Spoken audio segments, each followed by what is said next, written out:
जी अस्सलाम वालेकुम। वालेकुम सलाम। क्या नाम है बेटा आपका? उजैर। क्या? उजैर। उजैर। जी जी। उजैर साहब क्या काम करते हैं आप बेटा? मैं इधर ड्यूटी एडमिनिस्ट्रेटर हूँ स्टूडेंट एजुकेशन कंसल्टेंसी में। माशाल्लाह, जी। Very good very good very good. अच्छा, उधर क्या कर रहे हैं हम? उधर जो हमारा मेन बेसिक चीज जो है ना, हमारा मेन प्रोडक्ट हम सेल जो कर रहे हैं, जी जी। पूरा कंसल्टेंसी का बेसिकली हमारा काम है। अच्छा और अच्छा मेन प्रोडक्ट हमारा ऑस्ट्रेलिया, यूके और कनाडा। अच्छा अच्छा। हाँ जी, स्टूडेंट वीजा जो है ना हम उससे। यानी अप्लाई, हाँ यानी जी। जो इसने अप्लाई करना हो स्टूडेंट जी वीजे के लिए, आप उनसे उनकी मदद करते हैं, पंजाबी में कह लें। जी जी बिल्कुल। अच्छा अच्छा। एक दफा फिर अपने दफ्तर का नाम बता देना। Student education consultancy. अच्छा अच्छा अच्छा जी अच्छा, माशाल्लाह, उधर आप करते हैं काम। जी। अच्छा अच्छा। आपने क्या तालीम या डिग्री कौन सी की हुई है बेटा? मैंने डिग्री तो मेरी जो है ना बैचलर मास कम्युनिकेशन है। अच्छा। मास कॉम में मैंने बैचलर किया हुआ है। जी जी। लेकिन ये फील्ड मेरी डिग्री से रिलेट नहीं करती।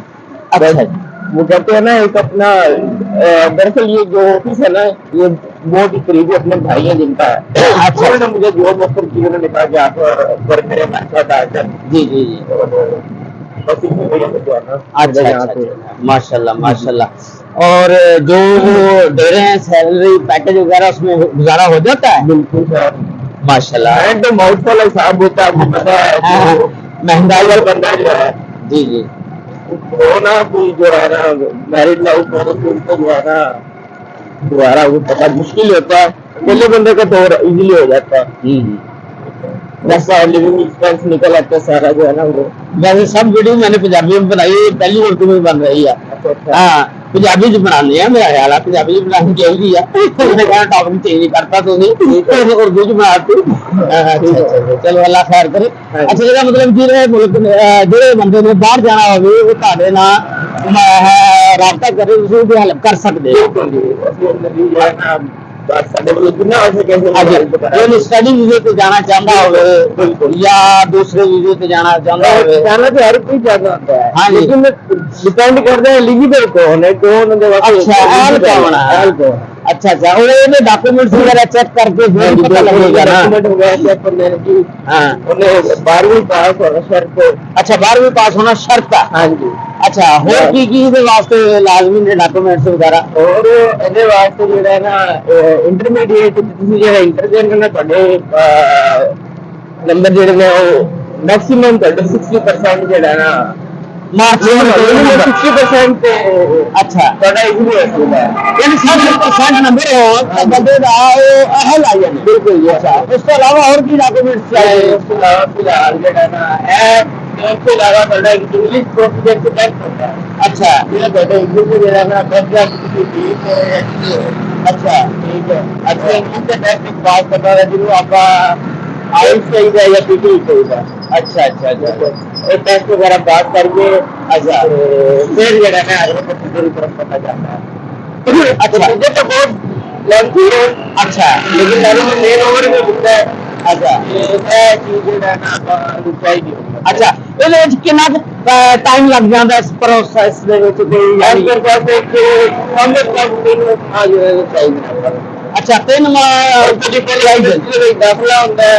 अच्छा। यूनिवर्सिटी के बाद दाखिला होके हाँ। दाखिला पक्का होके फीस जमा होके फिर एम्बेसडर पाई जाती है। अच्छा। फिर एम्बेसडरी जो टाइम लेती है अपना, ठीक है, मेडिकल का टाइम लगता है, बायोमेट्रिक्स टाइम लगता है। ठीक है। तो एक अच्छा जो है टाइम पीरियड चाहिए मेरा आपको। तो नहीं ये सदर के मैं समझ जाएगा थोड़ा सा। अच्छा, तो ਇਹਦੇ ਵਿੱਚ ਜਿਹੜਾ ਉਧਰ ਮੈਡੀਕਲ ਯੂਨੀਵਰਸਿਟੀ ਦਾਖਲਾ ਹੋਣਾ हाँ जी। ਉਹ ਤੁਸੀਂ ਕਰਵਾਓਗੇ? हाँ जी बिल्कुल कुछ जाना बना के देंगे। अच्छा, यानी उस यूनिवर्सिटी। 30% तक स्कॉलरशिप भी जगह लगी होती है। अच्छा अच्छा, देखो ना ऐसी मालूमात ਅਸੀਂ ਆਵਾਮ ਨੂੰ ਪਹੁੰਚਾਉਣਾ ਚਾਹੁੰਦੇ ਆ ਤੇ ਤੁਸੀਂ ਦੱਸੋ ਨਾ। 30% तक स्कॉलरशिप वगैरह से लेके दिया है। हाँ ठीक है। ठीक है। उसके अलावा अगर तुम इसे जाके होंगे कानून कड्डा तो तुम पहले जाके डिग्री वगैरह अपनी चेंज कर सकते थे। अच्छा। तो ज्यादा फीस दे के जाने से दूसरे जाके घट फीस वाली यूनिवर्सिटी एडमिशन हो जाना। अच्छा। क्योंकि वो तो खैर उन्होंने बंद करता अपने कानून के मुताबिक। अच्छा। उन्होंने भी रूल्स ने ठीक है स्ट्रिक्ट करके मुझे पता है। जी जी। तो वीजा इमिग्रेशन भी बहुत मुश्किल चाहिए थी। ठीक है साथ अच्छा क्योंकि जो स्टूडेंट वीजा वास्ते अप्लाई करना चाहता है पहले उन्हें सारा जो है ना लोग पूरा पता होता कि मेरा जो है ना कितने जाके तो मेरा अप्लाई होएगा की होएगा क्यों नहीं होएगा उनके वास्ते ਤੁਸੀਂ ਆਪ ਵੀ ਅਪਲਾਈ ਕਰਦੇ ਹੋ, ਕੁਝ ਬੱਚੇ ਆਪ ਵੀ ਅਪਲਾਈ ਕਰਦੇ ਨੇ। ਅੱਛਾ, ਲੇਕਿਨ ਉਹ ਹਰ ਚੀਜ਼ ਸਮਝਣਾ ਜਾਣਦੇ ਨੇ ਕਿਵੇਂ ਕਰਨਾ ਹੈ ਕਿਵੇਂ ਹਾਂ ਹਾਂ। लेकिन ਜਿਹੜਾ ਬੱਚਾ ਐਡ ਦੇ ਅੰਦਰ ਪਰਸੈਂਟੇਜ ਦੀ ਜ਼ਰੂਰਤ ਲਾਜ਼ਮੀ ਪੈਂਦੀ ਹੈ ਜਿਹੜੇ ਐਸਓਪੀ ਦੀ ਰਾਈਟਿੰਗ ਹੁੰਦੀ ਹੈ ਜਦੋਂ ਉਹਨਾਂ ਨੇ ਜਿਹੜਾ ਨਾ ਆਪਣਾ ਸਾਰਾ ਮੈਟਰ ਲਿਖ ਕੇ ਦੇਣਾ ਹੁੰਦਾ ਹੈ ਜੀ ਉਹਦੇ ਵਾਸਤੇ ਪ੍ਰੋਪਰ ਜਿਹੜਾ ਨਾ ਉਹਦੇ ਵਾਸਤੇ ਪ੍ਰੋਪਰ ਰਿਸਪੌਂਸ ਹੋਏਗਾ। अच्छा, एसओपी के बारे में दस रहे सी दोबारा दसना। एसओपी ਜਿਹੜੇ ਨੇ बेसिकली स्टेटमेंट ऑफ पर्पस। अच्छा ठीक है, ਇਹਦੇ ਵਿੱਚ ਤੁਸੀਂ ਆਖਰ ਤੇ ਕੰਸਲਟੈਂਟ ਦੀ ਜ਼ਰੂਰਤ ਪੈਣੀ ਹੈ ਤੁਹਾਨੂੰ। ਅੱਛਾ, ਉਹਦੀ ਜ਼ਰੂਰਤ ਪੈਣੀ ਉਹਦੇ ਬਗੈਰ ਤੁਸੀਂ ਨਹੀਂ ਚੱਲ ਸਕਦੇ। ਅੱਛਾ, ਬੈਚਲਰ ਦਾ ਬੱਚਾ ਹੈ ਜਿਹਨੇ 12ਵੀਂ ਤੋਂ ਬਾਅਦ ਜਿਹੜਾ 16ਵੀਂ ਤੱਕ ਪੜ੍ਹਨਾ ਹੈ। ਅੱਛਾ, ਲੇਕਿन तो मास्टर वास्ते अपना जिला पे भी अप्लाई कर सकता है बच्चा। अच्छा, लेकिन एंड पे है ना जरूर ਲੈਣੀ ਪੈਣੀ ਹੈ ਤੇ ਫਿਰ ਇਹਨਾਂ ਨੂੰ ਬਿਹਤਰ ਇਹ ਨਹੀਂ ਪੈਸੇ ਤੁਹਾਡੇ ਕੋਲ ਖਰਚਾ ਦੇ ਨਾਲ ਚਲੋ ਸ਼ੁਰੂ ਦੀ ਪੇਟ ਖਰਾਬ ਕਰਕੇ ਬਾਅਦ ਕੋਈ ਕੰਸਲਟੈਂਟ ਤੇ ਆ ਜਾਓ। ਹਾਂ, ਤੇ ਉਹ ਤਾਂ ਉਹਦੀ ਕੋਈ ਨਾ ਹੋਏ। ਹਾਂ, ਤੇ ਉਹ ਤੇ ਫਿਰ ਤੇਰਾ ਨਾ ਤੁਸੀਂ ਤੇ ਕੰਸਲਟੈਂਟ ਤੇ ਪੈਣਾ। ਹਾਂਜੀ ਹਾਂਜੀ ਹਾਂਜੀ ਹਾਂਜੀ ਹਾਂਜੀ। ਉਹਦੇ ਵਾਸਤੇ ਲਾਜ਼ਮੀ ਹੈ ਕਿ ਤੁਸੀਂ ਜਦੋਂ ਸ਼ੁਰੂ ਤੋਂ ਹੀ ਕਿਸੇ ਕੰਸਲਟੈਂਟ ਦੇ ਥਰੂ ਕਰਨਾ। ਠੀਕ ਹੋ ਗਿਆ ਗੁਲਾਬ। ਅੱਛਾ, ਤੇ ਇਹਦਾ ਕਿੰਨੀ ਫੀਸ ਹੈ ਤੁਹਾਡੀ ਕੰਸਲਟੈਂਟ ਦੀ? ਐਵਰੇਜ ਬੇਸਿਕਲੀ वो मार्केट रेट के मुताबिक 40,000 से जाता है। अच्छा, यानी 40,000 नॉर्मल चल रहा है। नॉर्मल चल रहा है तो बंदा आता यानी ਉਹਨੇ ਕੋਲ 40 ਤੋਂ 50,000 ਰੁਪਇਆ ਵੀ ਵੀਜ਼ਾ ਆਣ ਤੇ ਲੈਣਾ। ਯਾਨੀ ਪਹਿਲਾਂ ਸਿਰਫ ਡਾਕੂਮੈਂਟ ਜਮ੍ਹਾਂ ਕਰਾਏ ਇਹमें दो टुकड़ा ਹੁੰਦੀਆਂ ਨੇ। ਅੱਛਾ, ਇੱਕ ਪਹਿਲੇ ਜਿਹੜੀ ਡਾਕੂਮੈਂਟ ਦਿਖਾਏ। ਅੱਛਾ, ਇੱਕ ਵੀਜ਼ਾ ਆਉਂਦੀ ਹੈ।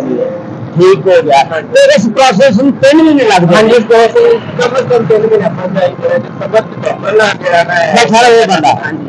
अच्छा अच्छा अच्छा अच्छा। वो जो फिर बंदे कहते हैं ना कि साडा जल्दी तो ये नहीं वो नहीं साडा ये दिल नहीं लग रहा। वो फिर आगे भी खराब करते हैं काम तो साडे भी जेड़ा ना उन्होंने अपने खराब करते हैं थोड़ा जिहा इधर नहीं रहो। अच्छा, साडी भी उन्होंने अपने खराब करते हैं। ठीक हो गया सर। वैसे बड़ी मजबूत मालूमात अपना लोगों को शेयर कर रहे हैं।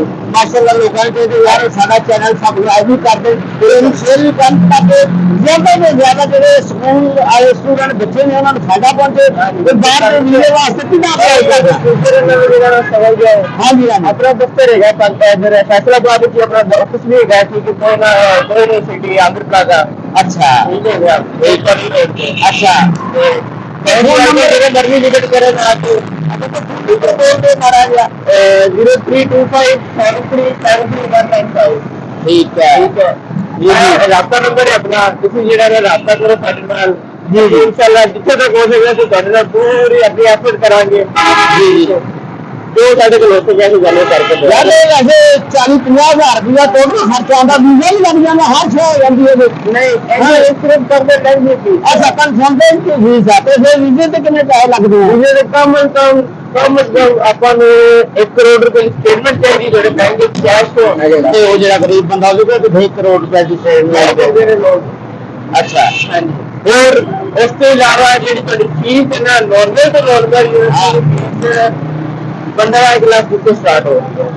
अच्छा, यानी 15 लाख रुपया नहीं है कि तुम इतने जाके इतने फीसा हमारे नौकरी जाके तुम वर्किंग आवर्स काम कर दो। अच्छा ठीक है, उससे एक बच्चा कम से कम महीने का 10 लाख रुपया काट लेता है पाकिस्तानी। हाँ जी, यानी 15 लाख दे के अगर वीजा या 50,000 का स्टार्टिंग फीस है। हाँ, कोई यूनिवर्सिटी सारियां फीस कट्टी लेंदी है। दो अच्छा किस्तें कट्टी लेंदी है। अच्छा, कोई यूनिवर्सिटी एक फीस कट्टी लेंदी है। अच्छा, टोटल फीस टोटल यानी मेरे दाखला हुआ टोटल की पढ़ाई का खर्चा कितना आ जाएगा? टोटल पढ़ाई का खर्चा कम से कम 1 करोड़ रुपया जो बैंक को चाहिए ना। हाँ, ये साढ़े को क्या है? हाँ, अपने वाले बच्चे की पहली बात है। हाँ, वो 1 करोड़ पूरा खर्चा आता है। सिर्फ बोले जो कोई 40 लाख रुपया ऐसे दे के जाना होता है। अच्छा, fees medical visa fees each and everything teaching खाली चुकेगा। अच्छा ठीक है, उसके अलावा सारे खर्चे कर आगे 40 लाख बजट करना होंगे जी ठीक है ए देखो तुम इसको जाना लेकिन दूसरी फीस टाइम की उससे आज भी अपनी फीस काट के लिए तो करोगे अब देखो ना यार, वैसे अगर 10 लाख पाकिस्तानी तो बंदा महीने का कमा सकता, बिल्कुल जी तो 10 महीने में 1 करोड़ रुपये पूरा हो गया है। हाँ जी चलो माशाल्लाह। तो नंबर तुम एक बोल आगे बोलिया नंबर। हाँ जी नंबर बोला मैं रिपीट कर दूँ अरे बोलो कर दो। 0325737195 उनकी क्यों बात है? 0325 चलो जी, बड़ी मेहरबानी, शुक्रिया। आज आपको डॉक्टर करनी बहुत मजा आया। लोगों को अपनी मालूमात इसी तरह फराम कर दी ਜਿਹੜੇ ਬੰਦੇ ਨੂੰ ਨਹੀਂ ਕਿਸੇ ਗੱਲ ਦੇ ਮੁਤਲਕ ਉਹਨਾਂ ਨੂੰ ਉਹ ਬਾਹਰ ਜਾਣਾ ਚਾਹੁੰਦਾ, ਤੁਹਾਡੇ ਨਾਲ ਰਾਬਤਾ ਕਰਕੇ ਤੁਹਾਡੇ ਕੋਲ ਹੈਲਪ ਲੈ ਸਕਦਾ। ਹਾਂਜੀ ਸ਼ੁਕਰੀਆ। ਔਰ ਕੋਈ ਬੰਦਾ ਇਹ ਵੀਡੀਓ ਵੇਖ ਕੇ ਆਂਦਾ ਉਹਦੇ ਨਾਲ ਰੈਕ ਵੀ ਕਰੋਗੇ? जी रात कराएंगे जी बिल्कुल रात करके जाएंगे अगर तो जितना हो सके आप 10% तक स्कॉलरशिप के लिए लेके दे रहे हैं मैं तो करके मुझे 40% तक स्कॉलरशिप दे की है माशाल्लाह माशाल्लाह, वेरी गुड, बड़ी मेहरबानी, शुक्रिया। अल्लाह खैर देगी। ये सारी वीडियो शेयर भी करना, लाइक भी करना, ते ना कमेंट भी कर देना। तो जरूर पूछा तुम्हारा साढ़े वर्ग की योगी लग जाएगी। तो बड़ी मेहरबानी, शुक्रिया। अस्सलाम वालेकुम सर।